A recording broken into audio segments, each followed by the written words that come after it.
Alrighty, so first of all, I do apologize the fact that I have had pretty much no time in terms of finding a way to do the review of the midweek action. I've been relatively busy in Florida for the past couple of days, so much so that I'm actually now in St. Louis. And if I move the board right here in the background right there, yes, that is City Park there in the background. I actually got myself a hotel right next to the stadium. I even do this short in terms to talk about how there's a very beautiful view outside of my window. So I thought it would be perfect for me to kind of record the video in this angle with City Park in the background. Pretty sure St. Louis City fans are gonna be very happy about that because I think this is gonna be the first time I ever do a review where in the background of the video is not actually Photoshopped. That actually is City Park here in St. Louis. But either way, another thing I'm going to do is that I am going to do a 14 game review. Yes, I'm going to do a very long review. I usually never do this unless it's midweek games, which it happened to be. Of course, it's midweek games, and unfortunately, this midweek we just had to have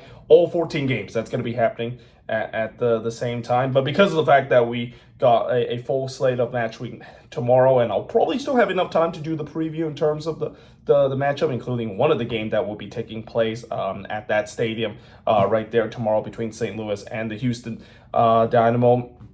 Yeah, I'll probably do that in just a bit. Although that video probably won't be uploaded until tomorrow because I do not know how the speed is when it comes to this hotel when I upload this super long video that I'm about to do. So, as I said, sit back, relax, and basically enjoy me reviewing all 14 of these games with a background of an MLS stadium and City Park right there in the background. So let us begin with the first game, which is Atlanta versus Montreal. And I would like to say that this is kind of the Joseph Martinez revenge game. Although, I mean, do you want to call this the Joseph Martinez revenge game? I mean, I know it must hurt him and satisfy him at the same time, the fact that he's scoring goals back into his palace and that, anytime when Joseph Martinez, of course, returned to Mercedes-Benz Stadium, obviously Atlanta fans would love him, and I know Joseph still loved the fans in Atlanta, but, it's got to be a little bit bittersweet of him not only scoring those two goals to win the game for Montreal and get a massive 3 points, but he might have just knocked out Atlanta United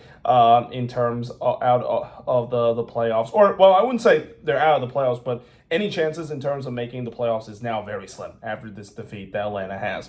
Now, in the first half, the Post actually denied Clark and Montreal the opener just 68 seconds into this game before Marincek with Atlanta's first shot, but he hits it right to Lariz. The shots were only one apiece for both of these teams early on. Not much chances happening, at least early in this game. Siwaz then denied Rios from close range before Lobjanidze puts it wide from close range, as I thought Atlanta looked good, at least in the early part of this game. They were very good when it comes to the direct play as well. Siwas then denied Lobjanidze from close before Williams would head it wide from close range. But then in the 43rd minute, really kind of against the run of play, there he is. It's the king. He's back at his old palace, and he's scoring again. It's Joseph Martinez scoring from Saliba to make it 1-0 in favor of Montreal. It's really just completely against the run of play. And as expected, he didn't celebrate whatsoever.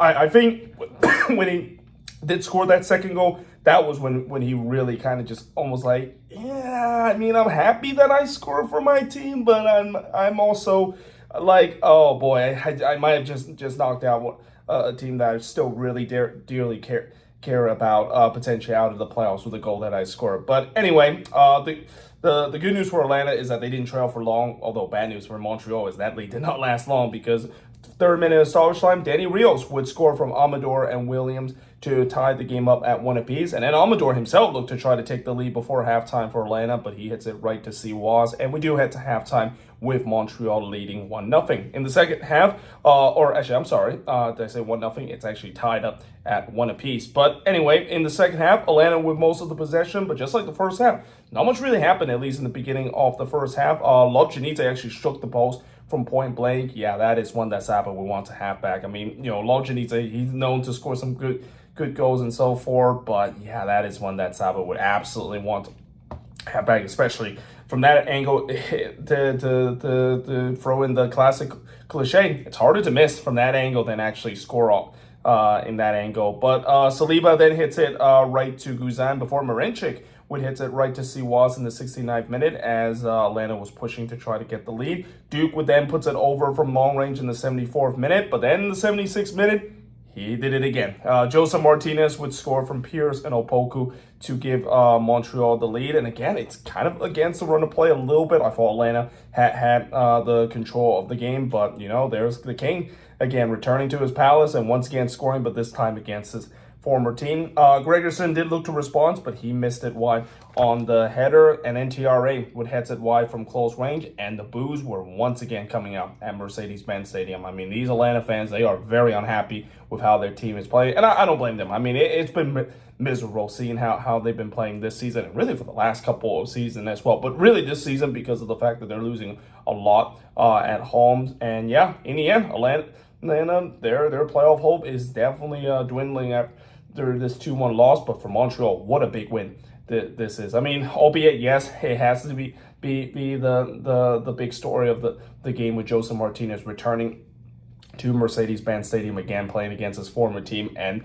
acts as a pivotal role to get you potentially to the playoffs. But yeah, Montreal's definitely looking good, at least where they are in the standings. I think they have now moved up to ninth place, I believe, in the standings. They have looked very good in the last month or so or in the last couple of games under Laurent Courtois, though of course Montreal fans will kind of still warns me the fact that they've seen this story before. They've seen stories where this team gives this team hope heading into decision day, and it just doesn't work out once decision day happens. But in terms of shots in this one, 16 shots per the 8 that Montreal had, 7 shots on goal per the 3 that Montreal has, 4 shots off target per the 3 that Montreal has, 3 shots that was blocked per the 2 that Montreal has, and possession-wise, 50% for both of these teams. Also, unsurprisingly, Atlanta lost again this season at home. They have really struggled this season at home at Mercedes-Benz Stadium. It's no wonder why the fans are getting absolutely fed up because of it.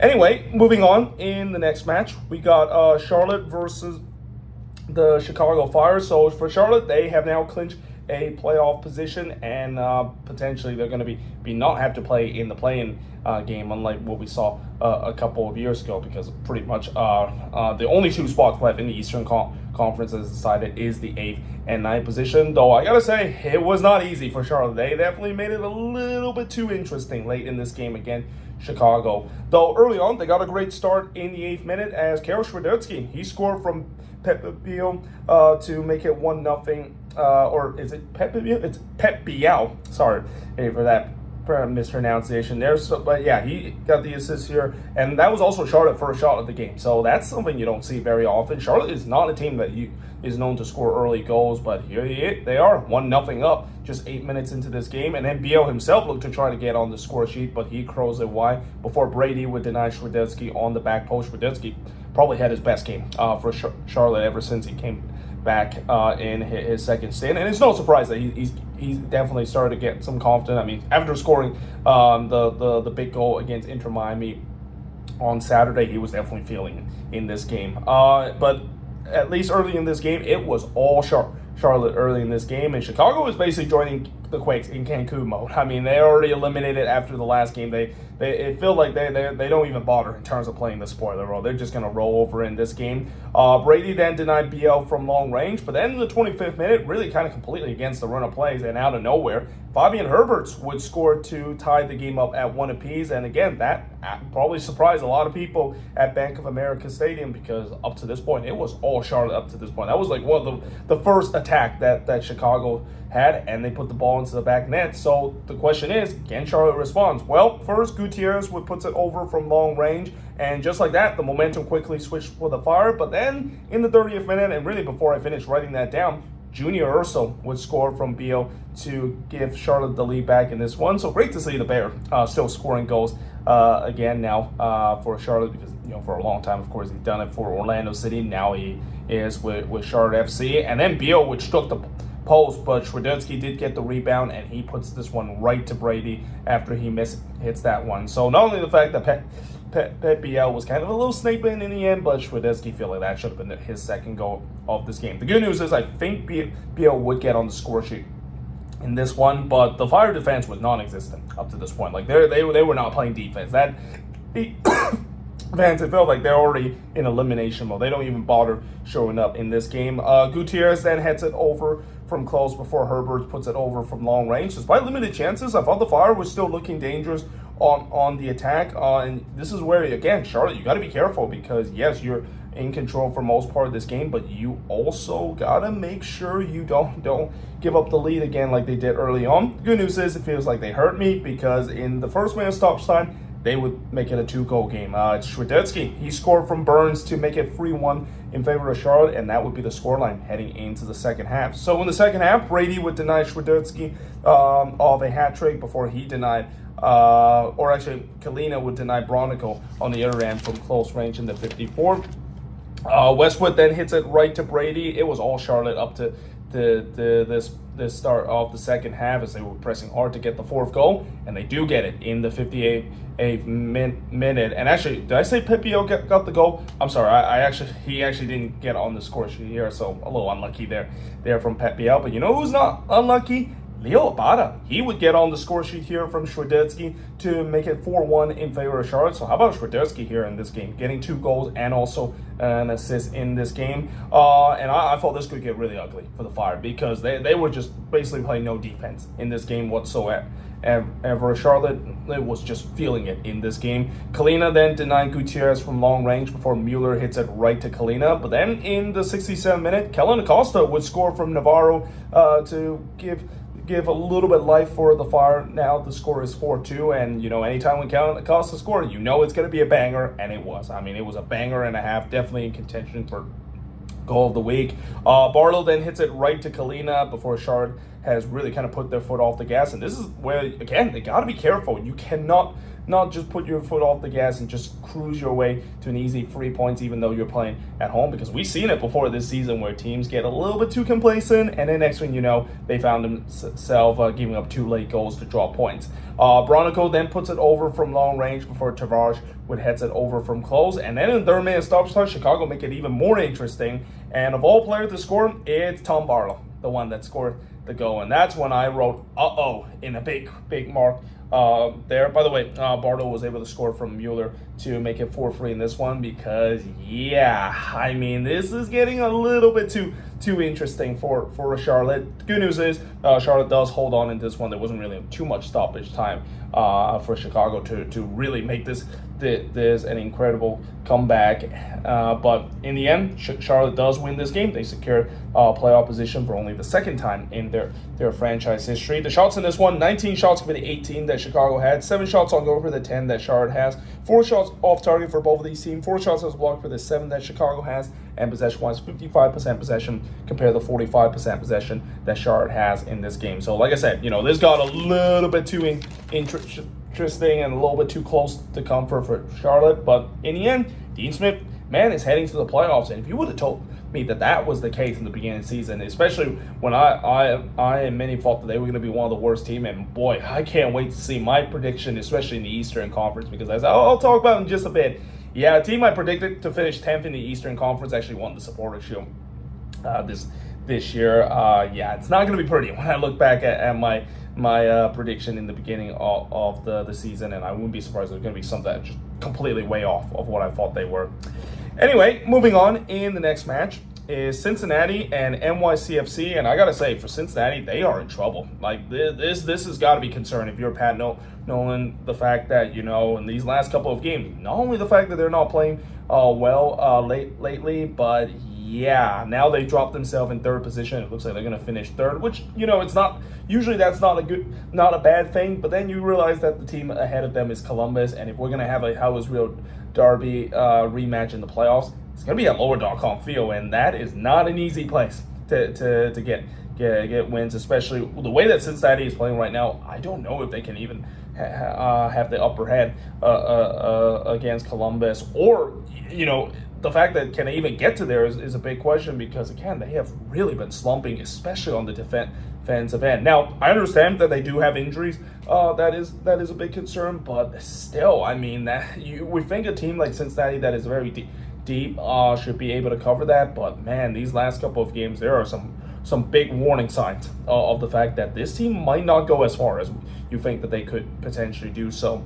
Now, early on in the first half, I just want to mention that it feels like NYCFC was so enjoying their time at Red Bull Arena after putting a 5 spot against their biggest rival that they decided that, yeah, we're going to call this plays at home. So this game is at Red Bull Arena again. I think this is the only time that they're going to be at Red Bull Arena. And again, good news for NYCFC fans, and I think I'm reminded them the same thing last year. They're going to be out of this problem, at least in the next 2 years when they do get their new dig. But for now, it's unfortunate that they have to play their biggest rival stadium just for now. But that being said, Wobodo with the game's first shot, but he hits it right to freeze before Kelsey hits one right to freeze. And I thought Cincinnati actually started the better side early in this one as they were looking for the opening goal. That wouldn't last though, because in the 12 minutes, Salentano had to deny Wolf as that was NYCFC first shot. And then on the second shot for NYCFC, they score. It's Illich scoring from Morales to make it 1-0 in favor of NYCFC. So a rare goal from Illich there. He doesn't usually score a lot of goals. We're getting the starting time for NYCFC. But yeah, that made it 1-0 in favor of the hosts. O'Toole then had a header that goes wide before Kubo puts it wide from long range. Wolf then puts one right to Salentano. And after a couple of chances for both of these teams, we did go for a period where not much really happened in for the next couple of minutes. Martinez then puts it wide from long range before Oriano puts it wide from close in the 41st minute. But we do head to halftime with NYCFC leading 1-0. In the second half, Kubo hits one right to freeze before Hack hits one right to Salentano. Once again, both of these teams were exchanging some chances, but who can get this next crucial goal? The answer is NYCFC. And after scoring a brace in the last game for NYCFC, Alonso Martinez is at it again. He scored here from Rodriguez to make it 2-0 in favor of NYCFC, and that's got to be good news for NYCFC, seeing Alonso Martinez heating up. He seems like the catalyst in terms of the goal scoring this season for NYCFC for the most part. But then penalty was given to Cincinnati after Martins pulled Kubo back in the box there, which allowed Acosta a chance to put the ball into the back. And then he usually doesn't miss from the spot, and he doesn't here. So he buries that one to give Cincinnati some hope in this game. Buca then puts one right to freeze, but then they actually had a bit of a check to see whether or not if Ian Murphy actually brought down Pereira before on the other end, Buca has that chance. And VAR says yes. So a penalty was given to NYCFC here. Here comes Santi Rodriguez that steps up to take the penalty. He's also another player that doesn't miss from the spot a lot, and he doesn't miss here. He buries it to make it 3-1 in favor of NYCFC, and that was just an absolute gut punch for Cincinnati, because just as I thought that they got the game back in their hand and momentum might be with them, now all of a sudden they found themselves in a 2-goal hole again. Murphy then heads it wide from close in the 86th minute, but then in the 6th minute stoppage time, Corey Baird did make this a little bit interesting here to make it 3-2 in this one. Keep in mind, that was still only halfway through stoppage time. There was a lot of stoppage time in this one, mainly because of the VAR decision that took relatively long to decide. So yeah, NYCFC, they kind of had to sweat out a little bit late, and though they kind of make sure that we don't want to sweat out. We need to go on the attack again to score this fourth goal. Gray did look to respond, but he was denied by Salentano. That also came off a bad clearance for Cincinnati on the defensive side. Again, this Cincinnati defense, I know they're dealing with injuries, but my goodness, it's kind of concerned how bad they have been. And I also would like to say another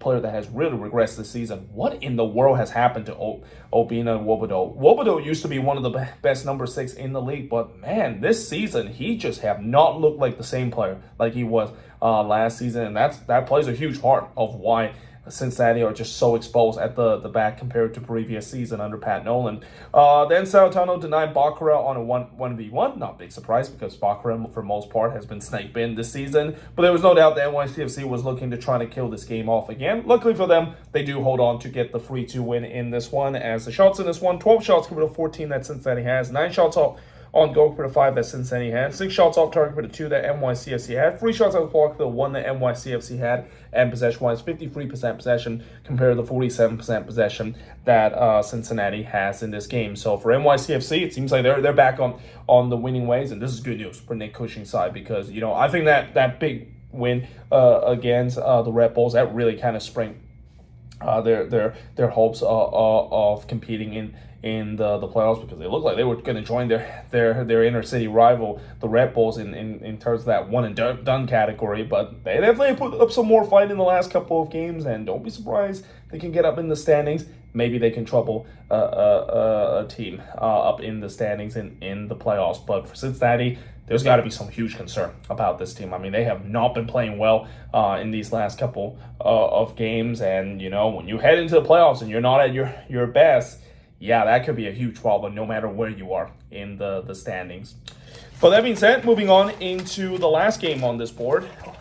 And, well, it's the last game on this board, but there's still going to be at least 3 more times, or I think 4 more times, where I'm going to have to switch the board, that is, because I'm doing a 14-game review. And this, of course, is the game that I went to on Wednesday between Orlando and the Philadelphia Union. And before I, of course, talk about this game, just like what I did with the Inter Miami and Charlotte game when I went there in person, I gotta also talk about my experience at Exploria Stadium, although it's not called Exploria anymore, it's called Inter and Cole Stadium. It was a nice experience inside the stadium. I obviously, in Inter and Cole Stadium, it's actually a soccer stadium that it's been built like in the mid 2010s. It was kind of right near the beginning where around the league they were popping up soccer specific stadium, and it's kind of one of those older new generation kind of soccer specific stadium. It's a very nice stadium, and the wall that they of course have, I mean, that thing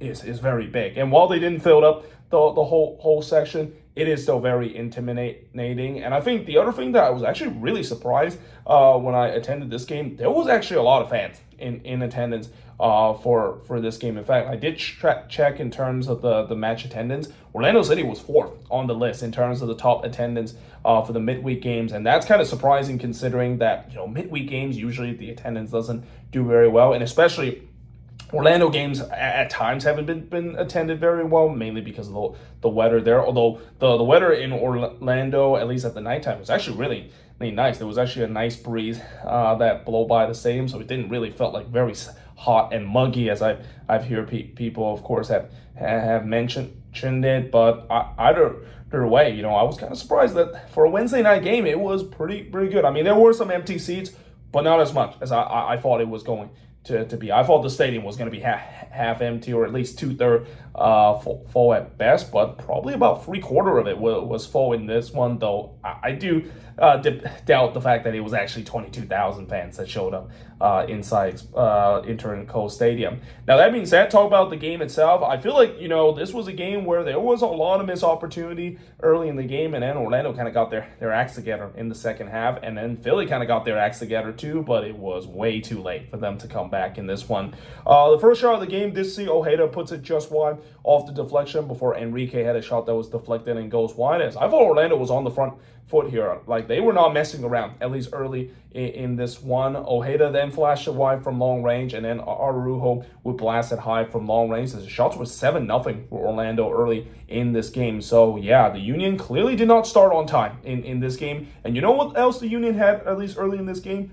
Turnovers. They were turning the ball over way too much early in this one, and some of them in bad spot as well. McGlynn then puts it way wide from long range in the 30th minute before Baribo would heads it high from close range. And really, after a bit of a slow start, the Union did start to get their acts together as they were looking for the opening goal. Keep in mind, this is a big game for the Philadelphia Union. They want to win this game to get themselves maybe a chance to go above the red line again. Angulo then blasts one into the wall there in the 37th minute, but we do head to halftime with the scoreless between both of these teams. In the second half, Enrique would then puts it way wide from close range before Cartagena would hit it right to Blake. Orlando once again off to a good start, but the question is, can they find that clinical finishing? In fact, the Cartagena shot on Blake, that was the first shot on goal. There was a lot of shot up to this point, but none of them was on target from either of these teams. Enrique then puts it wide from the corner. The shots were 14-6 for Orlando, but again, there's only just one shot on goal to this point. Well, it didn't take long before there was 2 shots on goal, and it also ends up in the back of the net too for that second shot on goal, because in the 57th minute, Facu Torres would score for Montreal and Ojeda to give Orlando City a 1-0 lead. It was a nicely worked kind of play there from Orlando City. Originally, when I saw in person, I thought they kind of overworked it, but still they were patient in terms of the build-up. And then Luis Moria just played a beautiful ball to Torres in the back post. Maybe Andre Blake, I think he probably probably feel like he probably could have saved that. He did kind of get a hand toward that, but you know, Facu Torres, he's been red hot lately, and that goal basically shows you why he's definitely feeling it. And ever since he has revitalized himself here in the second half of the season. And yeah, Orlando were leading 1-0 up to this point, and really as the time winds down, the Union started getting most of the possession. Orlando was kind of started to sit deep a little bit. Or actually, you know what? I just realized I forgot Orlando's second goal. I actually didn't write it. I don't know why I didn't write it down here. But yeah, Orlando did score that second goal not long after. It's Duncan McGuire. He scored from Montreal to make it 2-0 in this game. What a ball that was from Luis Montreal. And for a guy that was supposed to come in as the goal scorer of this team, lately he's been kind of play as the assist maker. I didn't know Luis Montreal has that in his game, but what a ball that is to play through Duncan McGuire. And yeah, the big dunk, when he goes 1v1, you know he's not going to miss that chance, and unsurprisingly, he buries that to make it 2-0. And this is when, again, Orlando was kind of starting to shut up shop, trying to hold on to these three valuable points. Hariel then heads it wide from the corner. Oh, actually, this is before that happened, because in the 72nd minute, Quinn Sullivan would score from Gazdak and Uru to make it 2-1 up to this point. Hariel would heads it wide from the corner before Galesnes would heads it right to Galese. And again, it kind of got a little bit interesting late in this one, and that's when I think maybe Orlando realized that, because they started to go on the attacking end too.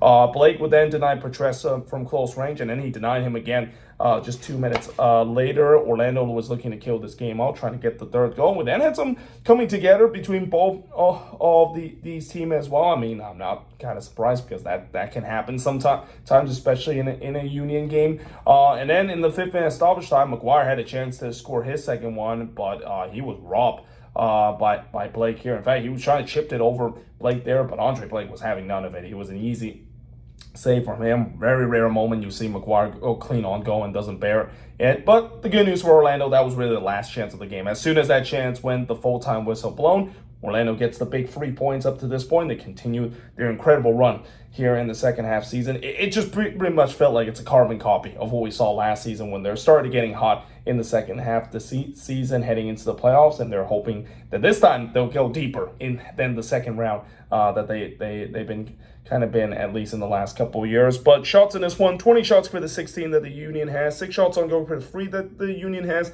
7 shots off target for the 5 that the Union has, 5 shots that was blocked for the 7 that Orlando has, and possession-wise, 54% possession compared to 46% possession that the Union has in this game. The only good news I would say about the Union coming out of this game is that at least technically they still control their own destiny, because one of the teams that is above them did lose, so they still control their own destiny. But yeah, this one's gotta hurt. And Jim Curtin is probably not going to be happy of how his team played, especially for the first 60 minutes of this game. They just didn't look like they showed up, at least in the first 60 minutes of this game. And by the time they did show up, it was too little too late when they find themselves 2-0 down on the road. But that being said, I am now going to switch board to look at the next 4 games as part of this mega review that I'm doing for this midweek action. All right, so moving on, in the next match, we got Toronto versus the New York Red Bulls, and boy, did the Red Bulls needed this badly. I mean, this has just been just a complete free fall for the past month. I mean, really, the rock bottom moment has to be last week against NYCFC, but they got a massive win in this one against a Toronto side that all of a sudden, not only they don't control their own destiny, but there's probably some panic now. The fact that they probably might be the team that drop out of the playoff picture after being above the red line for so long this season. Now, early on in the first half, the first shot of the game did see Ely hits one right to Johnson. Not much chances really to start this game, as the shots were only 1-0 for the Red Bulls 20 minutes in. And then a penalty was given to the Red Bulls after VAR team O'Neill brought down Morgan in the box. Shane O'Neill had a rough game in this one. In fact, this won't be the last time that he would actually concede a penalty in this one, but that allowed Emil Forsberg a chance to take the penalty. Yes, Emil Forsberg is back with the Red Bulls, and I think it's no surprise that this team is playing much better now that Emil Forsberg, their main man, is back from a long time injury for this season. But yeah, he scored here from the spot to give the Red Bulls a 1-0 lead, and then he tried to score another one not long after, but Johnson was able to tip his shot over. Benedeski then flashed it wide from long range before Long would put the ball into the back of the net, and that looked like it was the tying goal for TFC. Unfortunately, they did go to VAR to see whether or not if there was indeed an offside and whether or not if Etienne was in the vicinity of that shot, and he of course was in an offside position. VAR says yes, and that goal of course was chopped off, and it was the right call too, because again, Etienne was clearly in the vicinity, and as I've said many times before, you don't have to touch the ball when you're in the vicinity of a shot. If you're in that vicinity and you're in an offside position, they're gonna always flag that every single time. So the goal, of course, was chopped off, but there was no doubt that TFC was pushing to try to get the equalizer. But in the 7 minute of stoppage time, Johnson was able to deny Van Zier from close range. But we do head to halftime with the Red Bulls leading 1-0. They waste no time to make it 2-0 in this game, as in the 48th minute, John Token would score from Morgan and Frostberg to give the Red Bulls a 2-0 lead. It's been a while since John Token has gone on the score sheet. I mean, last season he had an excellent season in terms of goal scoring. Not so much this season, that is, but he did get on the score sheet here, and again, Johnson probably could have done better in terms of that. He did get a hand to it, but not enough to parry that one out. Benedeschi did look to respond, but he flashed one wide from long range, and then a penalty was given to Toronto after Peter Strout would brought down Larea from the box there, so that get a chance for TFC to get one back and get themselves back in the game from this spot, and Prince Owusu took the penalty and he buries it. So yeah, that made it 2-1 in this game, and you're just thinking, well, maybe TFC can get something going. However, a penalty on the other end was given to the Red Bulls as O'Neal would brought down Harper in the box. So like I said, it was a rough night for Shane O'Neal there, second time in this game giving up a penalty, and this time it's actually Lewis Morgan, the one that takes the penalty. I think Emil Frostberg was subbed off up to this point, so that's why Morgan is now doing the penalty kick taker up to this point. But yeah, he buries this one in the 69th minute, and all of a sudden it was 3-1 in this game. And again, this is very similar to what I said in that FC Cincinnati versus NYCFC game. Just as you thought that the team, literally, they got themselves back in the game from penalty spot, they gave up a penalty on the other end, and now it feels like they're facing a tall mountain, and it gets even more steeper for TFC, because in the 75th minute, Benedeschi got himself sent off again. It's the third time this season he's got sent off in this game, and that, yeah, it's not a big surprise because he has always had disciplinary issue, and yeah, just, again, a second yellow card, and really just unnecessary foul there on Nealis. There was no point of him fouling there, and then to make things worse, he also punted the ball away. So if he wasn't booked because of a yellow card on the foul on Nealis, he definitely would have got a yellow card for punting the ball into Lake Ontario there. So yeah, again, third time this season that Benedeschi had found himself in the referee red book. Well, it's not a referee red book, but the red card that he has, of course, seen this season. Cuyo then hits it wide from close range before Cornell denied Osorio, but it actually fell right to Etienne on the rebound, but he only found the post there. You know, I will say that to TFC credit, they did show some fight at least late in this game, but unfortunately in the 88th minute, they would give up the fourth goal. And you know things are not going well for you when you give up a goal to Elias Manuel. I mean, nothing to discount Elias Manuel, but with the way that he's been kind of sleeping this season, yeah, giving up a goal to him, probably that's not a good sign for a club that is playing well lately. But he scored here from Morgan to make it 4-1 in favor of the Red Bulls. And to be fair, to Elias Manuel credit, you know, that hopefully this will get him going, because again, he's been very snake bitten at times this season. But one thing that the Red Bulls are not in this game in terms of finishing is that they actually, for once, show some clinical finishing. It feels like it's one in a miracle that they, of course, did that, but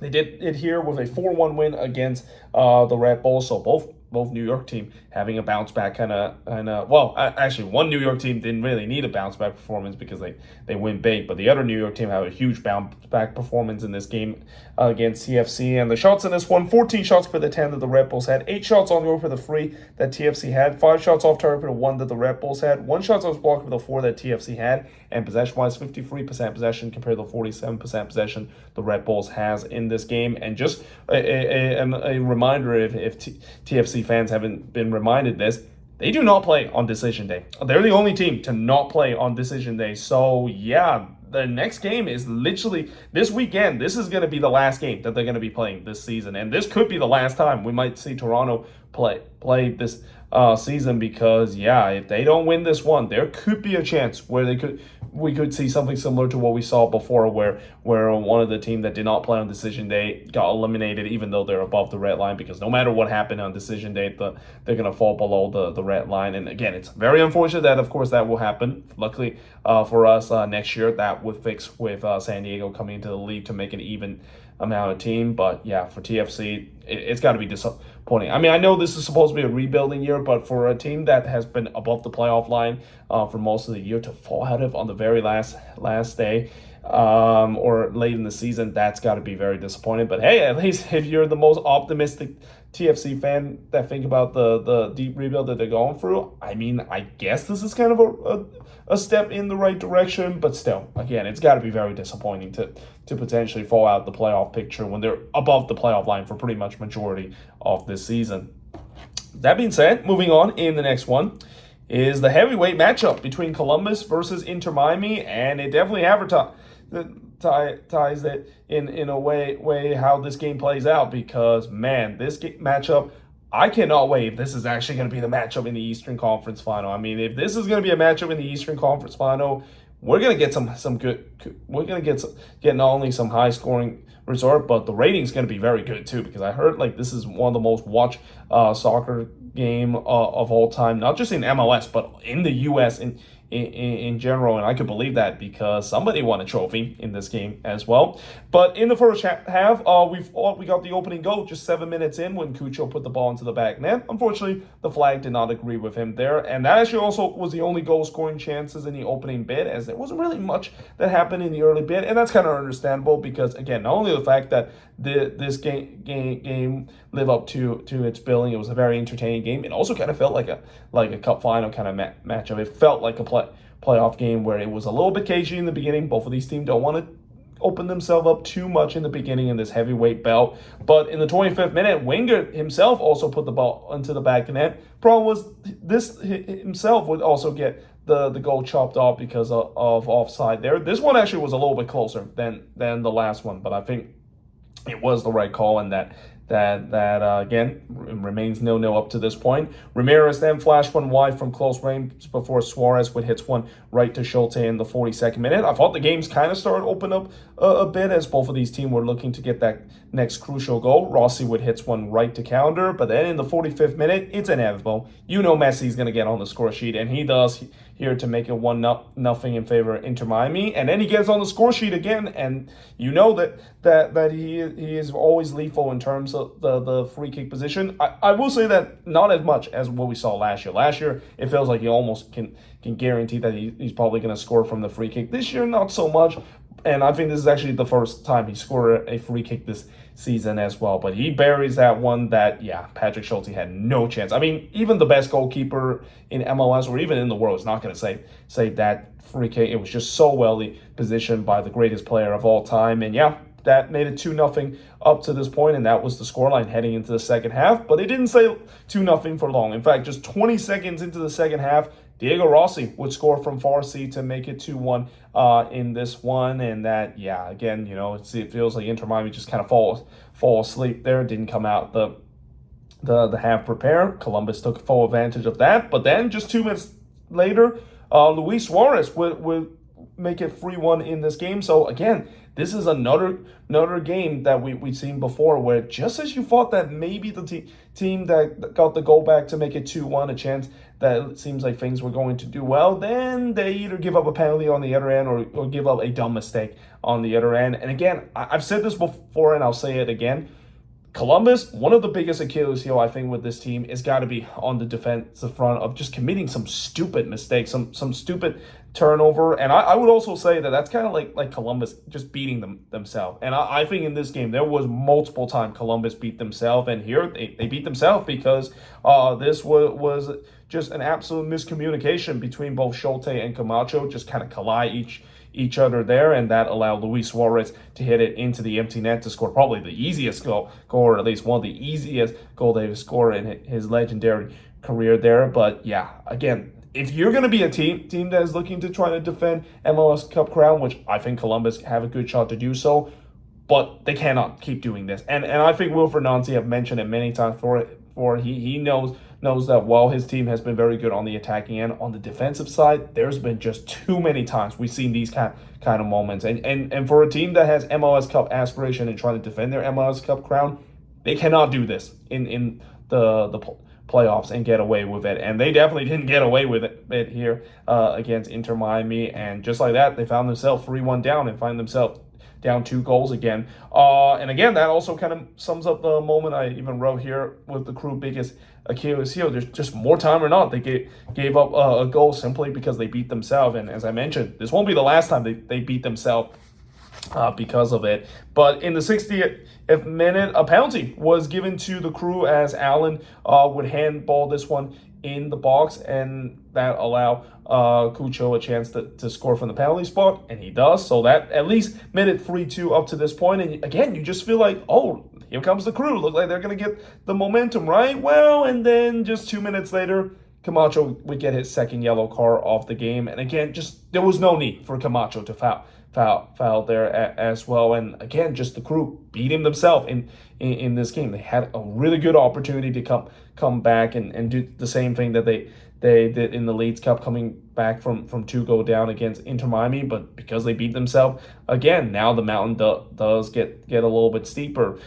Calendar then denied Farsi from close range. But then in the 80th minute, and another thing I will also say about Inter Miami is that when they play against Columbus, they better hope they don't get like a multi-goal lead, because it feels like they cannot hold a multi-goal lead against the Crew. And here they gave up a penalty to the Crew again. This time it was VAR deemed that Bright handballed this one in the box. It's a little bit debatable. I have seen that one being called, and I have seen it not being called, but it is being called in terms of that play, and that probably maybe defeat any of those narrative of saying that, oh, the referee always favor Inter Miami when it comes to the VAR call. But yeah, another penalty was given. Cucho was stepping up to take the spot there. Usually he does not miss, but Calendar was saying no, he denied him from the spot. I think that's the first time this season we have seen Cucho Hernandez miss a penalty, and it was not a confident penalty too from Cucho Hernandez, and you kind of saw it too with his run up. It just didn't look confident, and while Calendar gets the right way, it was just not a good penalty that is taken. Probably the worst penalty that Cucho has took so far this season for the Crew. Though he did try to make amends for it in the first minute of stoppage time, but he puts it wide from long range as Columbus was pressing hard to trying to get the equalizer. And despite that, up a man again, Miami was defending for their lives. I mean, if you would have watched this game and you wouldn't have known that Columbus had a man sent off in this game, I mean, I wouldn't be surprised that is the case, because again, it didn't look like Columbus was playing down the 10-man. It looked like they were up a man in this game rather than down a man in this one. Champols had a chance to tie it late, but he hits one right to counter. But in the end, Miami, they survive, and not only surviving and get a big 3-2 win against Columbus, but they are your 2024 MLS Supporter Shield winner team. It's their second trophy in their franchise history, and that also means that the road to MLS Cup will have to go through Chase Stadium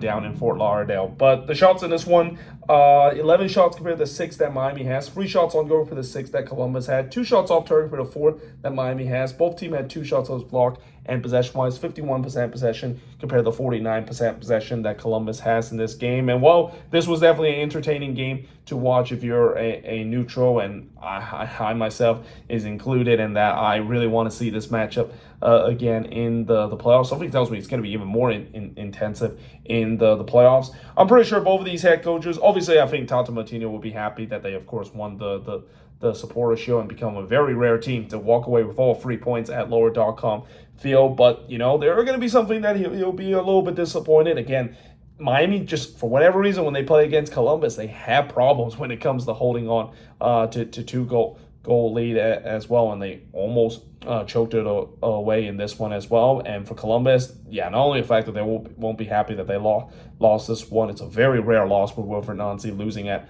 home during his tenure, but again, just beating themselves. They cannot keep doing this when playoffs come. That defense has to be better of not committing these silly mistakes, because while they have a very good attack, and at least that maybe kind of hits some of those mistakes that they can make, that's not always a guarantee when we get to the playoffs. There's an old saying that in the playoffs it's a game of inches, and yeah, Columbus they got to clean their acts together when it comes to those defensive mistakes, because if they didn't make those defensive mistakes, they probably would have got something out of this game, maybe even get a win in this one against Miami.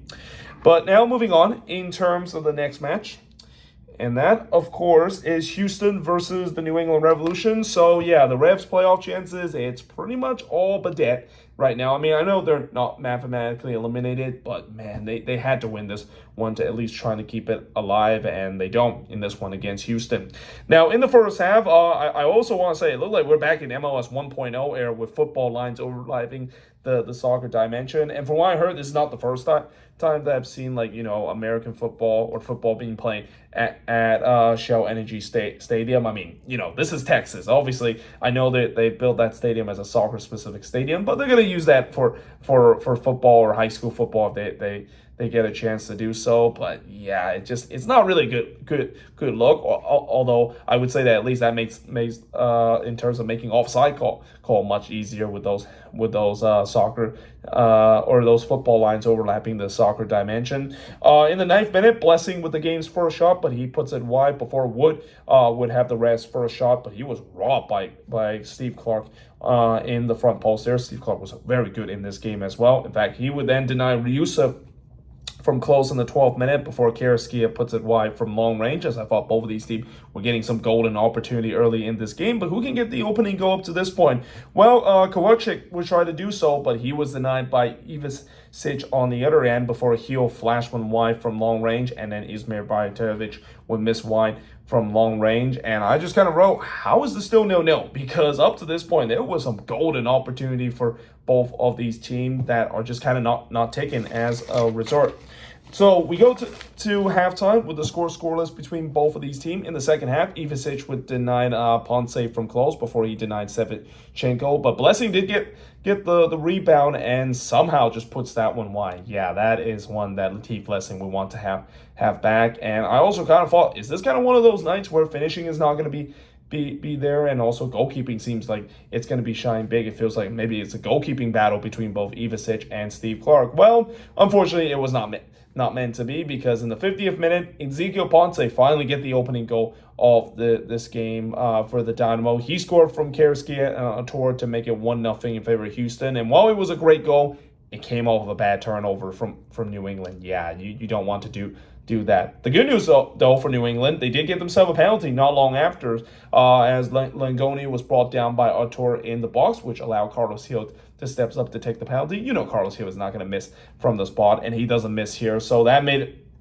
1-1 up to this point. Ivisic then denied Kovacic, who looked for an instant response, and then he denied Steris from close range. Again, it just felt like it was a goalkeeping battle up to this point. Both goalkeepers making some really big save up to this point. Ismail then puts it high following a lightning counterattack from New England. And again, it just kind of felt like maybe this game is up for grabs, because both of these teams were getting good chances, but who can, of course, beat the goalkeepers that has been at least the star of this game? Well, the answer, it would be the Houston Dynamo, and it came on a very unlikely source. It's so unlikely that this actually is his first career MLS goal, as Eric Sevchenko would score his first career MLS goal from Karaskia to give the Dynamo a 2-1 lead. It's hard to believe that he has not scored a goal for the Dynamo. I mean, I know he's more of a defender, but even defenders, you usually see them score maybe from the set piece or whatsoever. But yeah, that made it 2-1 up to this point. Gil did look to answer, but he was denied by Clark. That also came all the turnover from Houston. So now both team was committing bad turnover in the other end. That's kind of the reason why there was a lot of chances up to this point.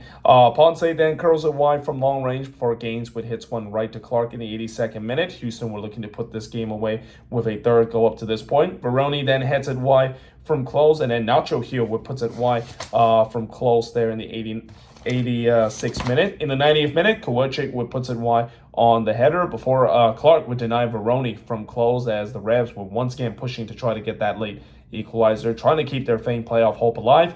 And they don't. In the end, the Dynamo, they hold on to win 2-1 in this game. The shots in this one, 23 shots compared to 18 that New England has. Yeah, there was a lot of shots in this one. 8 shots on goal compared to 4 that New England had. 7 shots off target compared to 6 that Houston has. 8 shots off blocked compared to 6 that the Revs had. And possession-wise, 55% possession compared to the 45% possession that the Revs has in this game. So, yeah, for the Dynamo, good win for them. Be very interesting to see tomorrow when they, of course, will be playing in that building right there to see if they can get another 3 points against an already eliminated St. Louis City side. But for New England, speaking of elimination, they're very close of being eliminated. Yes, they still do have those games in hand, but it doesn't really matter now because they're starting to fall too far back to a point where, yeah, they're staring down the barrel when it comes to elimination relatively soon.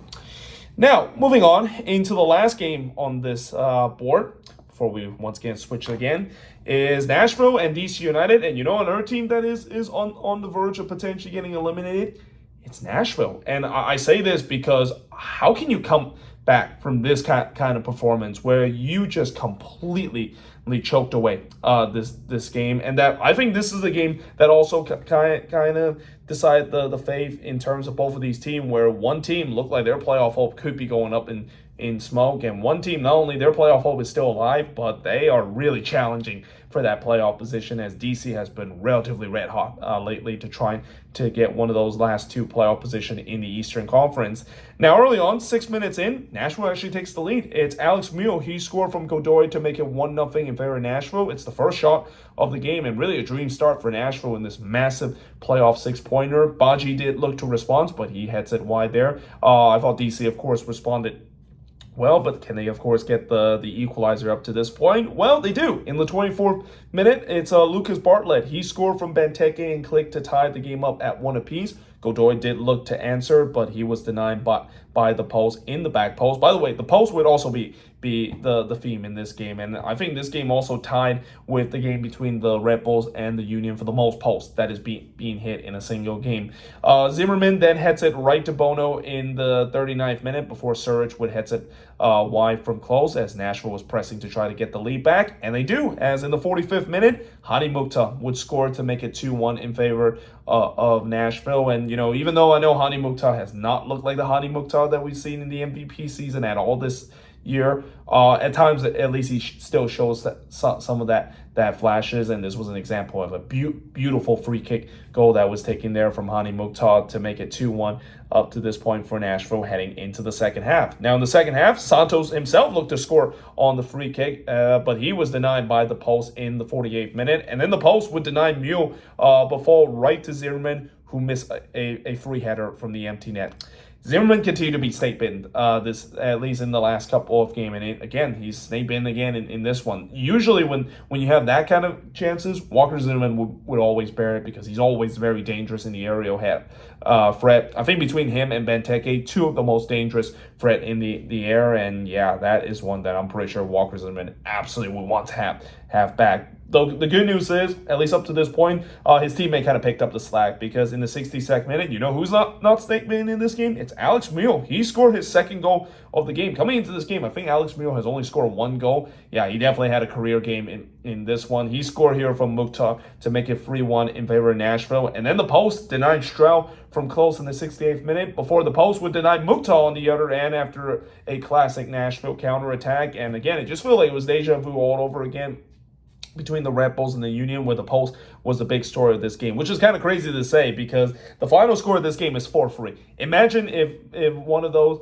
posts that actually went in, or if one of those posts actually ends up in a goal, it would have been even much more high scoring than we've seen. Again, this is a midweek action. It is not surprised we're seeing a lot of goals. That's always been the case. At least in these last 2 seasons, where these midweek games, you got to watch these midweek games because crazy thing can happen in terms of these midweek games. And I wonder, is that maybe due to the fact that because it's a short week, defense tends to be a little bit off show, maybe tired out a little bit because it is the middle of the week that is. Though that kind of also doesn't explain why in the world in the following match week after the midweek action, where defense started to play a little bit better, even though you would expect that would be even more tiring after playing 3 games in 7 days. But that being said, going back to this game, Willis with them denied to Home from close. Again, up to this point, you're thinking Nashville's got this. Nashville is not a team that usually blow leads late in the game. Santos then hits one right to Willis. DC was definitely trying to get one back and keep their playoffs hope alive, and they do get one back because of course Benteke has to score in a goal scoring thriller like what we saw in this game. So he scored here from Miro and Click to make it 3-2 in this one. That's his 22nd goal, and now he has a free goal cushion in terms of the Golden Boot race. Miro then puts it over from the volley before Priani would puts it over from long range. It was just unrelentless pressure from DC, and this is where, again, for Nashville, I say that this is a team that doesn't give up leads late, and at times they play this kind of style where it's kind of bend but don't break and put a low block on teams to finish games out. But even then, I feel like that's a lot of pressure that they're soaking to trying to hang on for a massive 3 points. Willis then denied Benteke on the header before Mukhtar hits one right to Bono in the 2nd minute of stoppage time. But then in the 4th minute of stoppage time, on the back of just some heavy sustained pressure from DC, they finally broke the dam. Priani would score here to tie the game up at 3 apiece. Benteke himself trying to make it 4-3, but he heads it wide from close range, and you can kind of sense that DC was just not going to be happy with just a point. They won all 3 in this one to really put the pressure on some of those teams above the red line, and they do. As in the 7 minutes of the stoppage time, the comeback is complete as Priani would score from Herrera to give DC the lead, a last-minute winner here, and that would the 4-3 scoreline would be the final score of this game, as DC, just a miraculous comeback that not only get themselves in a good position to make it to the playoffs, but that has to really fire up this team after such a spectacular comeback like this, and maybe could be the difference if they do make it to the playoffs. Now, the shots in this one, 19 shots compared to 31 that DC had. So if you thought this game had a lot of shots, yeah, this game defense was not really at its best in this game as well. 5 shots on goal for the 10 that DC has. I also just realized that there's like 50 shots combined. I think the last time I can think of a game that has like 50 shots combined was a game between the Portland Timbers and the Galaxy, and that game ended pretty high scoring as well. 3 shots on goal compared to 5 that DC had. 7 shots that was walked with the 10 that DC had, and possession-wise 60% compared to 40% that Nashville has. And again, just an absolute destruction that Nashville pushed late in this game. And again, this late in the season to have these kind of resort, that could be very damning when it comes to their playoff chances. I mean, I know they still have a chance to maybe bounce back, but it's going to be hard to do so. They'll really need to gather themselves, and this is where BJ Callahan will have to show to rally his troop, because that is a heart-wrenching loss, especially at home too.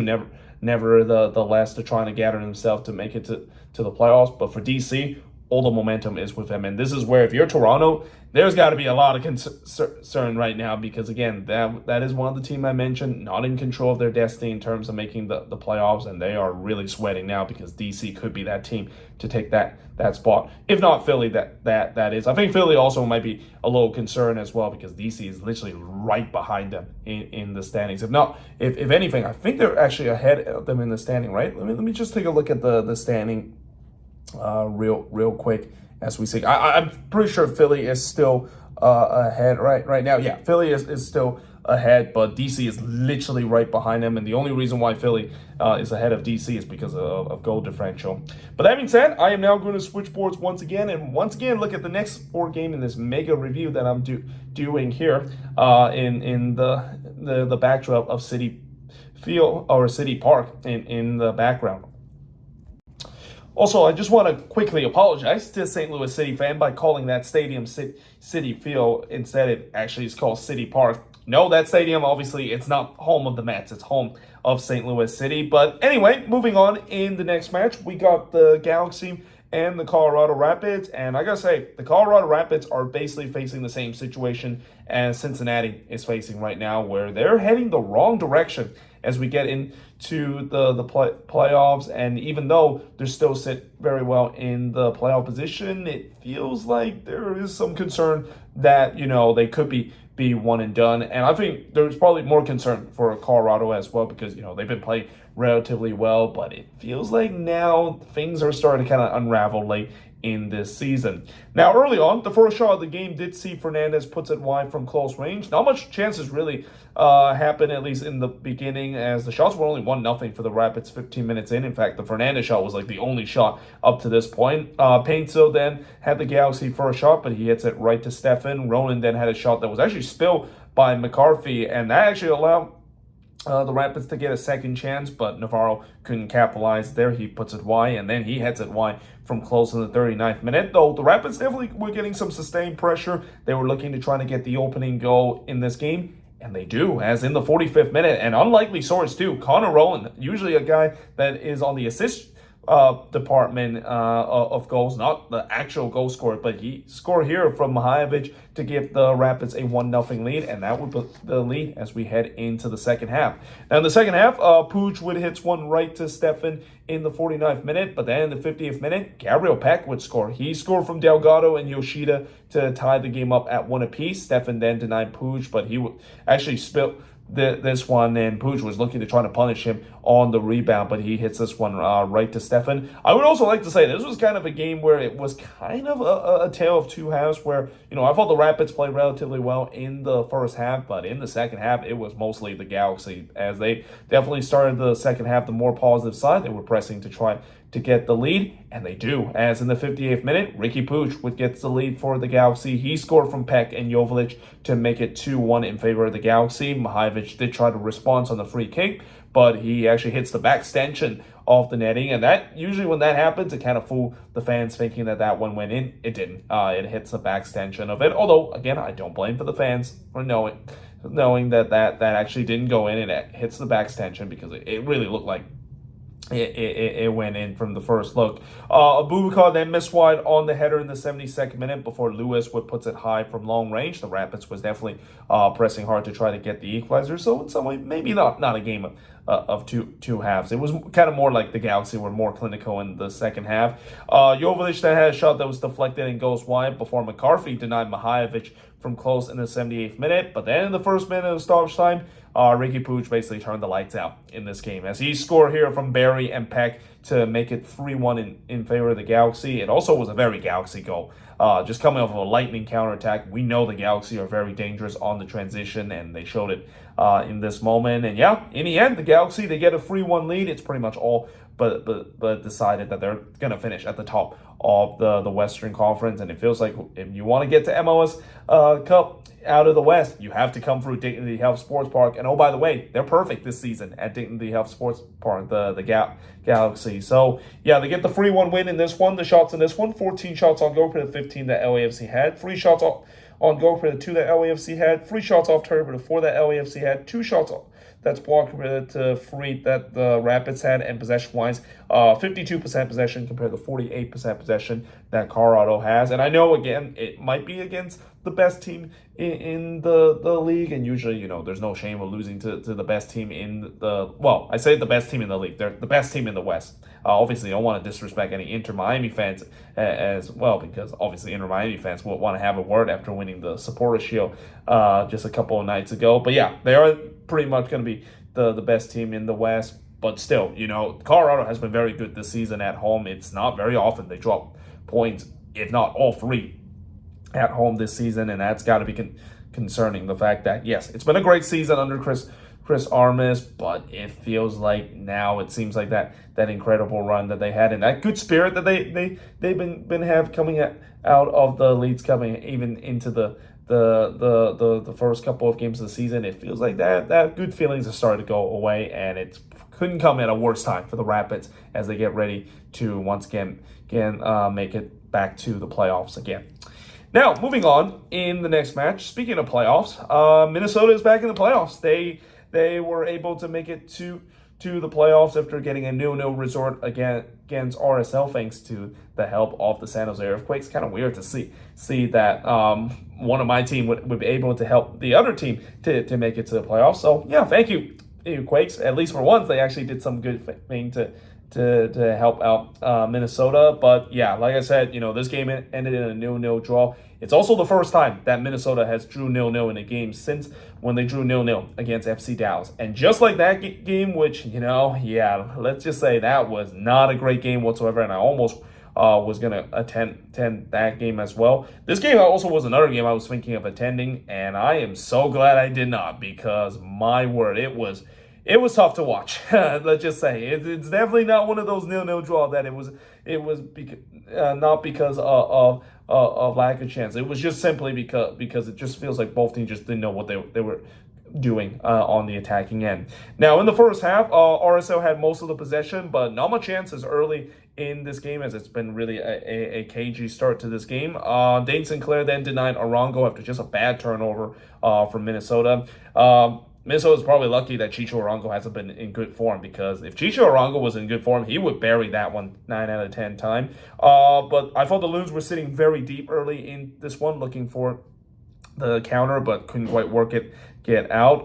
Though Harvey did have the first big chance for Minnesota, but he hits the side netting from close range, and then Arango would hits it right to Dane Sinclair in the 30th minute. That also came off of another turnover from Minnesota. Yeah, it was a big problem early in this one. The good news is they did kind of fix that as the game goes along. Ojeda then hits one right to Dane Sinclair in the 44th minute, but we do head to halftime scoreless between both of these teams. Oh, well, before that, Vera did have a free kick that clipped the top of the post. That was probably the closest that anyone came to scoring in this one, but at least at that point, it was 0-0 heading into the second half.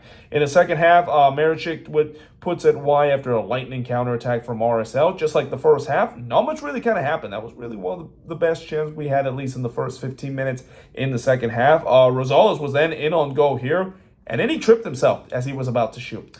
I mean, that moment kind of just sums up what we would see in this game so far, where not only the fact that neither of these team could score, but even when a big opportunities to present from one of these teams, they do that to mess it up. Arango then puts one into the stands in the 65th minute before Yeboah would hit one right to McMath. Yeah, it was a very quiet game for Calvin Yeboah. Probably the worst game he played so far for Minnesota, and that's fine, because all good number 9s are going to have an off game there, and I would rather have Yeboah maybe have like one bad game and the Loons still don't drop all 3 points than him having a bad game and the Loons drop all 3 points in this one. But Dane Sinclair then denied Arango from close in the 70th minute. Again, Chicho had a lot of chance in this one, but because he's not in good form, that's the reason why he's not on the score sheet. Rosales then hits one right to McMahon from long range, and I just thought this game felt like it had 0-0 written all over it. Despite the fact that I mentioned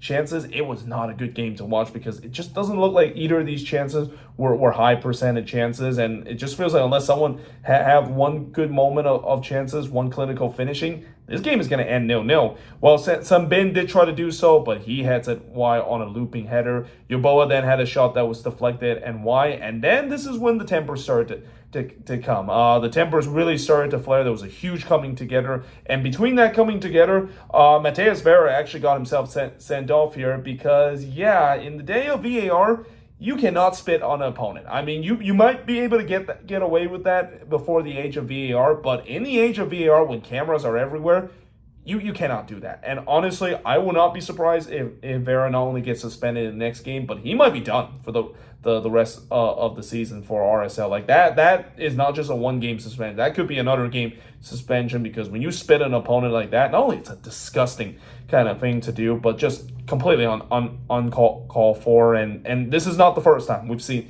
that happen. I think between him and Benedeski, these two players really need to have a good look in the mirror of themselves in terms of just having some disciplinary issue this year. And I believe this is the second time that Vera, of course, got himself sent off, and this time just, again, very dumb for him to do so. Though I think the fans probably didn't see that originally, didn't see the spit, because they basically told the referee he sucked. Though of course, if they actually look back on the replay of that, they'll probably want to have back in terms of saying that the ref really sucked, because that was the right call. There's no way you cannot not get a red card for just simply spitting at an opponent. But in the end, it ends in a boring nil draw in this one. The shots in this one, 10 shots compared to 11 that Minnesota has. 3 shots on goal for the 4 that RSL had. Both teams had 2 shots that was off target. 6 shots that was blocked for the 3 that RSL had. And possession-wise,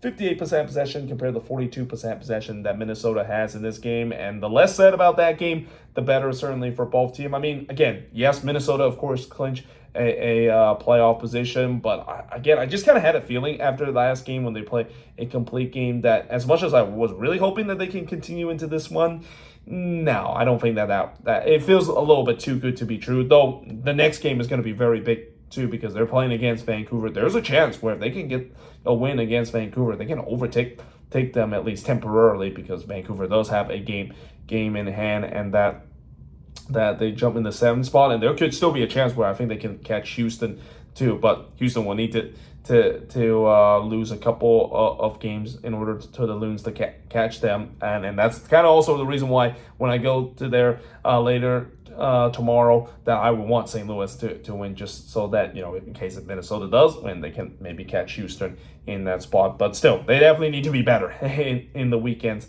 matchup. And I think maybe this is kind of understandable considering after such a good performance like that, you're going to have a letdown moment. And especially if you play in the middle of the week and altitude as well. Yeah, I'm not surprised they kind of have these kind of had a kind of flat performance. But the good news is RSL themselves kind of had a flat performance as well. And again, RSL is a team that this team just have one and done written all over it. I just don't think this team is going to go very far considering that they have really struggled in the second half of the season. They have not looked like the same team that they look in the first half of the season, and that has to be hugely disappointing if you're an RSL fan. Consider this team was once considered to be an MLS Cup contender, and now there could be a chance they might not even make it out of the first round the way that they've been playing lately. Now, moving on, in terms of the next match, is LAFC versus St. Louis City. So obviously St. Louis, they not only got eliminated out of this game after the loss, they've already was eliminated. I mean, after Minnesota got the draw against RSL, that means St. Louis is pretty much eliminated, which means that I wonder how the crowd is going to be tomorrow. I do think that it's still expect to be a packed crowd because, at City Park, it doesn't matter what game it is, it's always packed inside. The tickets are definitely going to be cheaper, and I think I just recently bought it for relatively cheap. I think it was like $70 sitting in the first couple of row of the second egg, which is really cheap to go to a St. Louis game. Considered the tickets prices to go to St. Louis game is not that cheap, but still, it'll be interesting to see how the crowd will be in that stadium tomorrow that St. Louis is eliminated. But in this game, LAFC, I would say that this was kind of a game that they have a little bit of an off night when it comes to their finishing, but it's okay. They still got all free points and continue the narrative of the fact that they're really turning it on heading into the playoffs, and something tells me this team looks like they're ready to make another MLS Cup push. But in the first half, Nelson would headset wide from close in the third minute before Oliveira had a free header there on the doorstep of goal, but he missed that one. Then puts it wide from close range. The shots were 2-1 for St. Louis early in this game. Bogusz then had a shot that was deflected that just goes wide before Lund would deny Bawanga on the free kick. So Berkey, of course, got a day off in terms of this game, and even though Ben Lund steps in, and even though Ben Lund hasn't really been that good for St. Louis, this was probably the best game he played in his St. Louis goalkeeping career. Tillman then puts it wide on the back post as LAFC really has got going now that they were pressing to try to get the opener. Lund would then deny Bawanga from close before Bogusz have a shot that was deflected and goes wide. There was then a check to see whether or not if there was a handball that was committed by St. Louis. VAR says no, so no penalty for LAFC. But there was no doubt that LAFC was knocking on the door. Question was, can they show that clinical finishing that was missing up to this point?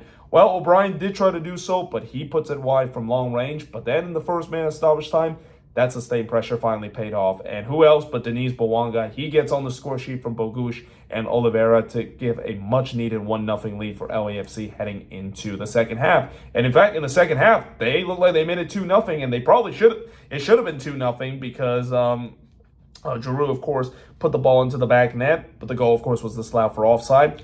it was not offside. When you look on the replay, it was pretty clear that Giroud, of course, was in an onside position. I am very surprised that they didn't go to VAR to look at that. Now, the good news is it didn't really matter in the end, but still, again, these are kind of the moments that I just hate to see, especially now late in the season, where I really don't want to see a situation where VAR call or just a bad VAR call that could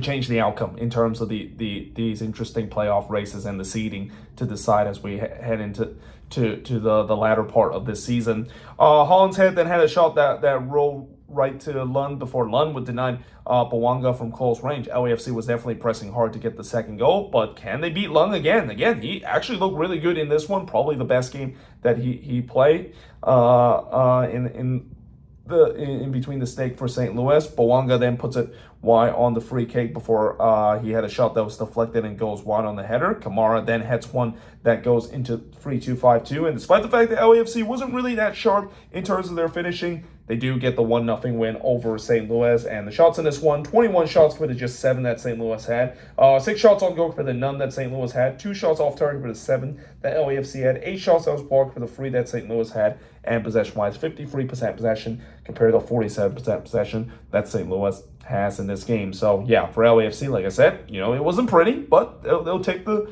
3 points. And for St. Louis, it'll be interesting to see how they'll bounce back and maybe even play some spoiler row tomorrow night in that building against Houston. It's not going to be an easy game for St. Louis because Houston has been very good this season on the road. Now, that being said, moving on into the last game on this board, and this is gonna, after this, we got one more board left. I think there's 2 more games to go. This has been a really long video already, and I appreciate you of course have stick to this point, or you'll probably just go through the timestamp to check out the game you want me to talk about. But yeah, moving on at least into the last game on this board is the Portland Timber versus Austin, and I gotta say, this feels like it's a classic Austin steal job, because I've said this before many times this season, and I'll say it again. For whatever reason, when Austin is playing this bend but don't break kind of defense, and whenever they get completely outscored in the expect to see goal, they're going to win. So guess what happened in this game? Austin was doing that bend but don't break kind of approach, and that they were just massively beaten by the expected to go. In fact, in many ways, I do not know how the Timbers didn't win this game. The only reason I would explain it is because they play against Austin, because that's kind of how Austin win their game this season. And I mean, I don't think even Los Verdes fan can explain why that is always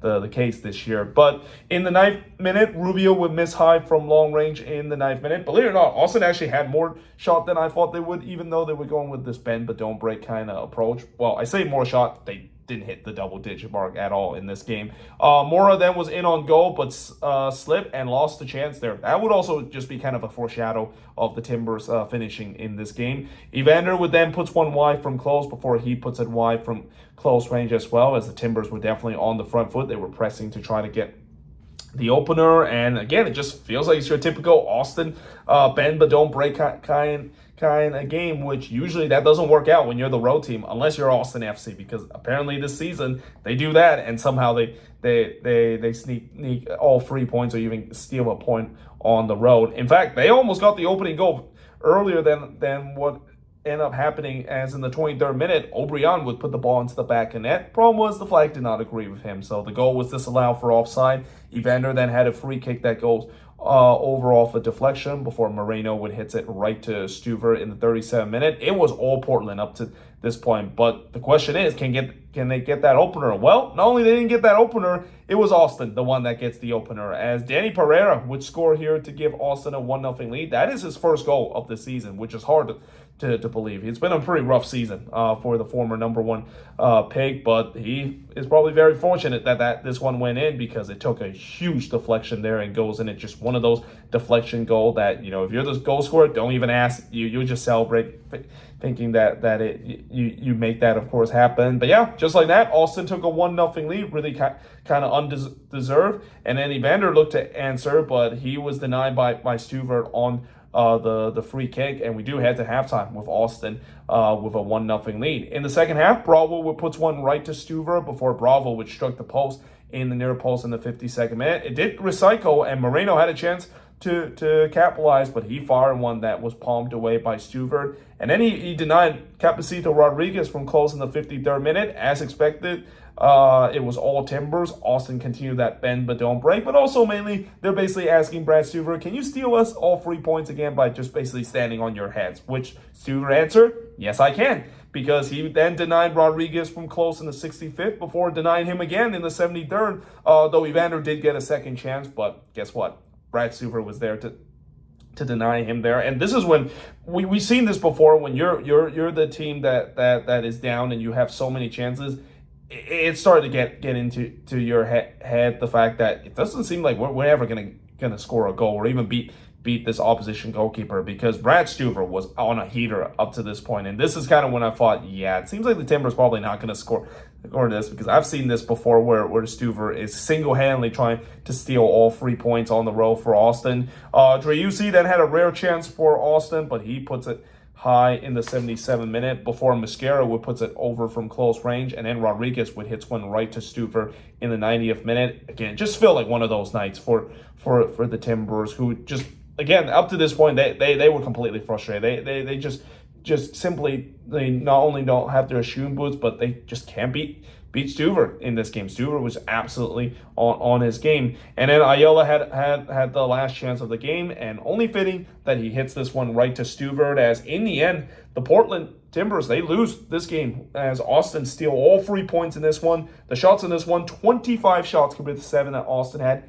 10 shots on goal in this one compared to just 1 that Austin had. And that one went into the back of the net, and it was off a deflection. 4 shots off target for the 6 that the Timbers had. 8 shots that was blocked for the 2 that Austin had. And possession-wise, 52% possession compared to the 48% possession. And I guess Portland just got Austin in this game. I mean, I don't know if that's a phrase, or maybe I would say they just got Stewart in this game, because again, Brad Stewart, there's times where you can put these kind of performance, and there's times where Austin can do this, and we've seen it before this season, where they just look like they're getting completely battered, but somehow in some way found a lucky goal to sneak a point or 3 on the road. And that is huge too, because Austin, with this 3 points, they still technically are alive in the playoff, although it doesn't really take that much, and I would not be surprised they'd be eliminated in the next week, because there has to be a lot that has to go right for Austin to even have a chance to make the playoffs. It feels like the Western Conference playoff race is all but decided, but for the Timbers, this has to be very frustrating, because not only dropping points at home, but dropping all 3 points, but they did everything right in this game, except beating Brad Stewart in this game as well, and they're going to have to try to bounce back in the next game. They play Dallas in the next game, a team that have already been eliminated from playoff contention, but they know that they need to get 3 points, because if they don't get free points, they could be playing on the road in the wild card round. And if they do play against Minnesota in the wild card round on the road, yeah, that's not great news for the Portland Timbers, because they have not done well against Minnesota, especially at Allianz Field. All right, so we have now finally made it to near the end of this video, and whether, of course, you click on the timestamp to get to this point, or of course you watch the whole video, hopefully you enjoy in terms of this epic long review that I'm doing in terms of this midweek action. But we now move on into the penultimate game that I'll talk about in this review, which is the Quakes and FC Dallas. And like I said before earlier, I would like to thank the San Jose Earthquakes in terms of helping Minnesota getting into the playoffs, though they definitely did not make it easy on themselves, because of course every single game for the Quakes this season, even when they win, it doesn't have to always be easy. Well, unless of course that they play against RSL. And again, the Quakes, for whatever reason, in terms of most of the wins that they have this season, it's usually against teams that they always have a good record against. And Dallas is one of the teams that the Quakes at least have some sort of ownage before against them. And they were able to get 3 points in this game as a result. Now, early on, Marie would put it wide from close, as that was the first shot of the game before Jackson Yeo heads it wide from close range. It was a positive start for the Quakes, who looked to play the spoiler role and also help Minnesota. But for Dallas, that is not encouraging when playoff hope is on the line there, even though I know it's very faint, that they got off to a slow start in this game. Though the first shot for Dallas did see Ariola puts it into the stands. But then in the 14th minute, Hernan Lopez would get the opening goal for the Quakes. He scored from Espinoza and Wilson to give the Quakes a 1-0 lead. Guerreiro did look for another, but he missed wide. I thought Dallas then started to kind of control the possession, but not really having any luck in terms of breaking down this resolute Quakes defense. And imagine I say the word resolute and Quakes defense in the same sentence. I didn't think I would be saying that throughout the season. The thing is that resolute defense would kind of collapse itself a little bit in the second half, or even in the latter part of this first half as well. Musa then puts one into the stands from long range before Velasco blasts one into the stands in the 30th minute as Dallas was starting to get some momentum. They were trying to look for the opening goal or look for the equalizer up to this point, and they do in the 41st minute. It's Alan Velasco. He scored from Musa and Arriola to tie the game up at 1 apiece. No surprise that, ever since Velasco has returned to Dallas, that this Dallas attack has definitely looked a little bit better than before. But we do head to halftime with the score tied up at 1 apiece. In the second half, Mara with an incredible double save here, robbing both Paul Marie and Jack Scahan. There was then also a brief check to see whether or not if there was a dog so on Dallas on that play, which VAR says no, that was the right call, because I didn't think there was any sign that I can tell that there was a denial of goal score opportunity committed in that play. Then there was a shout for a handball for Dallas that was not given before Musa pulls it wide from long range. And in a must-win game, Dallas was pushing hard to try to get the lead in this one. They had to win this game if they wanted to keep their playoff hopes alive. In the 62nd minute, Espinoza would pulls it wide from close range before Hernan Lopez would puts it wide off of a deflection. Maurer then denied Espinoza, who tried to score an Olympico there in that moment, and it feels like the Quakes seems to woke up in the second half. I mean, they didn't really start the second half relatively well, but they woke up. They were looking to try to get the lead back, and they do, as in the 79th minute, Hernan Lopez would score again. This time he scored from Pellegrino to make it 2-1 in favor of the Quakes, and just also three Stooges defending there from Dallas. I mean, on that play, I think there was two Dallas defenders that just kind of collide with each other, and that allowed Pellegrino a chance to play the through ball to Lopez. Yeah, that is not a defensive moment that Dallas would want to look back.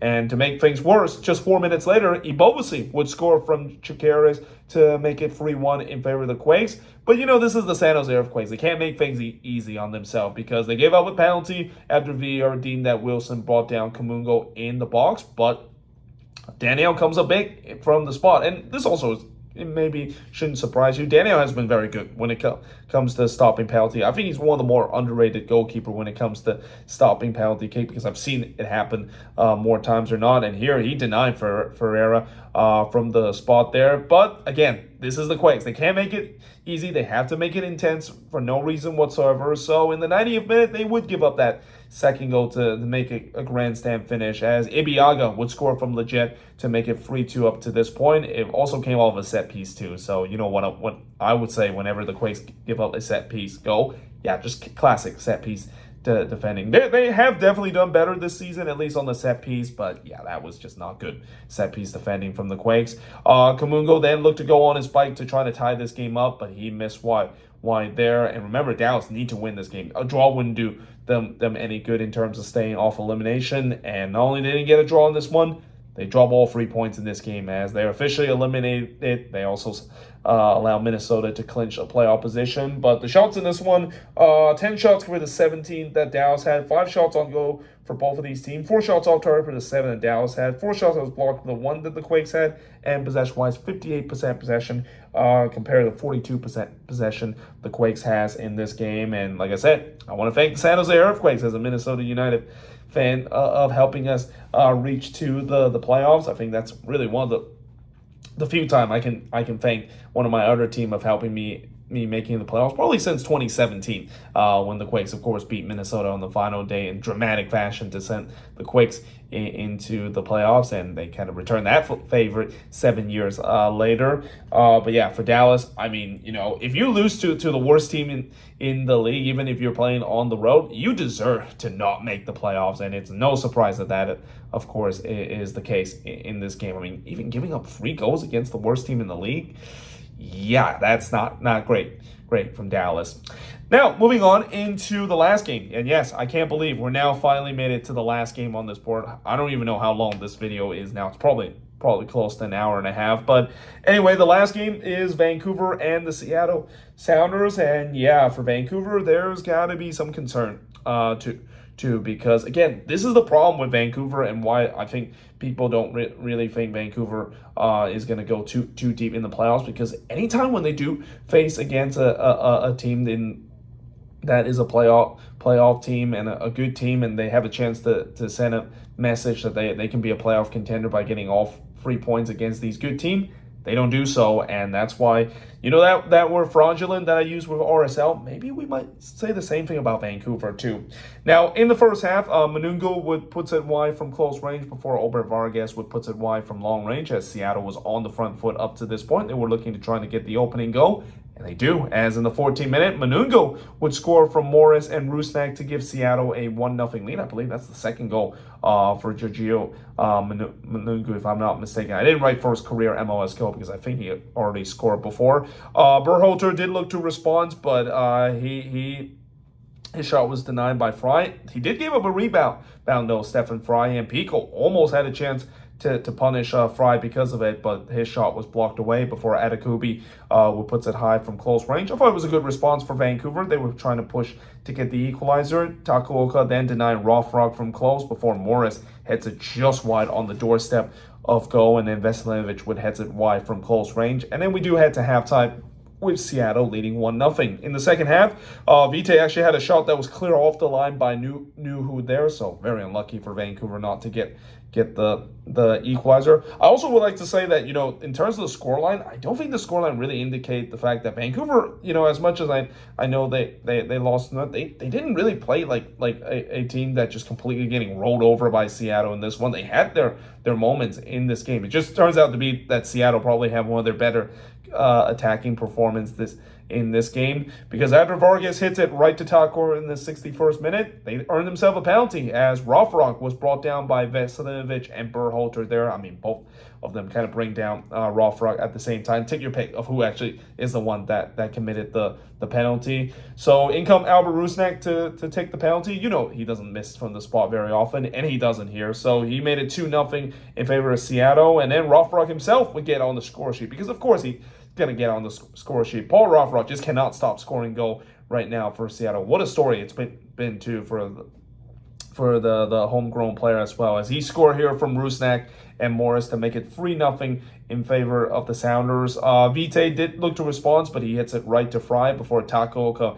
would deny Morris, as he was clean on goal there. Yeah, that is not very often you see Jordan Morris miss a 1v1 opportunity, especially with how hot he's been lately. Fry then denied White on the doorstep of goal, and then on the rebound, Pico just missed this one wide there. And again, it just feels like it's just not Vancouver's night, both on the finishing and defending department as well. Levante Johnson then puts it wide from close range, and to make things worse for Vancouver, besides losing this game, they're not going to have Fafa Pico in the next game as well, in that crucial Western Conference matchup against Minnesota, because he got himself a second yellow card in this one, so he's going to miss the next game. And yeah, in the end, that just adds insult to injury in terms of the 3-0 loss that Vancouver suffer in the hands of Seattle. The shots in this one, 10 shots compared to 11 that Seattle has, 5 shots on goal for the 4 that Vancouver has. Both teams had 3 shots off target, 4 shots that was blocked for the 1 that Seattle has, and possession-wise, 59% possession compared to the 41% possession that Vancouver has. Now, speaking of that crucial match, Minnesota also is going to lose a pretty crucial piece, as their captain, Michael Boxall, is not going to be available in that game because of yellow card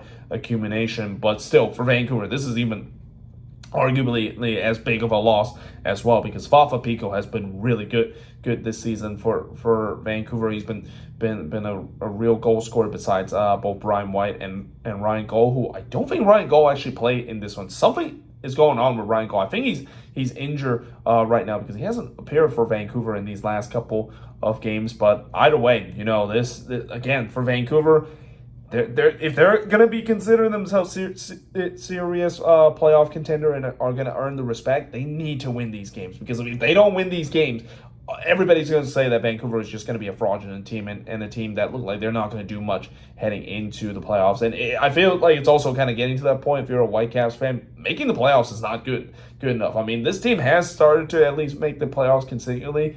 The problem is winning a playoff game. You do not want to become like the New York Red Bulls of the Western Conference, the Vancouver Whitecaps. So we'll see whether or not if they can change that, and that starts in the next game. I mean, that next game against Minnesota, that is a massive game when it comes to two teams that maybe avoid of playing in the playing round, because Vancouver is not actually that much higher in terms of avoiding that playing game. If Minnesota can make Vancouver, they overtake them in that 7 position, and that, yes, Vancouver does have that game in hand, but it's against LAFC, and I don't know, is that maybe a home game for Vancouver or a road game? Either way, that's not going to be easy, especially for a team that just haven't really had that signature win this season that really consider themselves to be a real threat in the Western Conference playoff this year.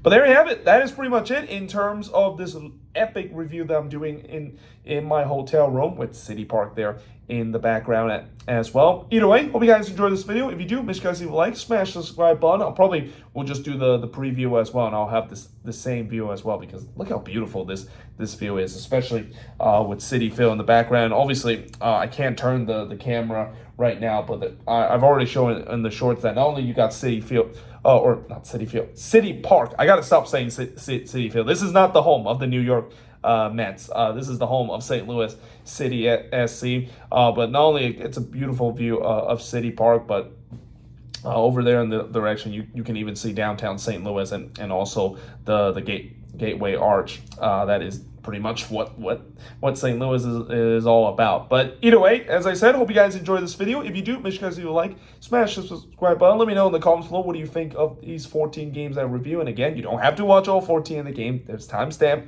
in the description below. But either way, hope you guys enjoyed this video, and I will see you guys next time.